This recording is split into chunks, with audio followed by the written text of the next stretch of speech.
ছেলেরা হায়াত নষ্ট করে দিও না বাপ। কাজে লাগাইলেও যৌবন শেষ হয়ে যাবে, কাজে না লাগাইলেও যৌবন শেষ হয়ে যাবে। অমিনকুম মান ইউতাওয়াফা মিন ক্বাবল, আল্লাহর ওয়াদা বাপ, হায়াত নষ্ট করে দিও না। একটা মানুষ সুস্থ সবল মুসলমানের বাচ্চা, তুমি তাগড়া জওয়ান, তোমার দ্বারা পৃথিবী গড়বার কথা, তোমার দ্বারা দেশ করবার কথা।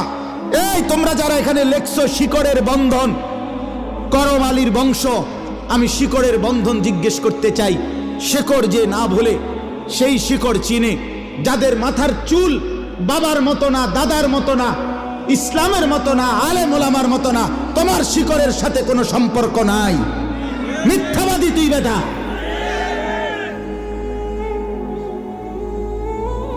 তোর বাবা কোনোদিন এই চুল রাখে নাই। কথা বলেন না কেন? এটা শিকড়। তুমি শিকড় ছিঁড়ে ফেলছো। শিকড় কাগজে লিখলে হবে না, প্রমাণ করো তোমার শিকড়।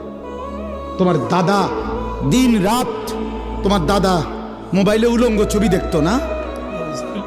এই বেটা কথা কয় না কেন ছেলেরা? তোমার বাপ দিবানিশি মোবাইলে উলঙ্গ ছবি দেখতো, তো তুমি যে সারা দিন সারা রাত মোবাইলে উলঙ্গ ছবি দেখো, সারা দিন এটা টিপো, এটা নি শেকড়। কোথায় তোমার শেকড়? কই? আমার শেকড়ের বন্ধন আছে। আমার বাপকে দেখছি আজীবন পাঞ্জাবি গায়ে দিছে, আমি পাঞ্জাবি গায়ে দিই। আমার বাপ আজীবন টুপি মাথায় দিছে, আমার টুপি আছে। আমার বাপ আজীবন দাড়ি রাখছে, আমার দাড়ি আছে। আমার বাপ আজীবন মিসওয়াক করছে, আমার মিসওয়াক আছে। আমার বাপ আজীবন টয়লেট পেপার ব্যবহার করছে, আমার টয়লেট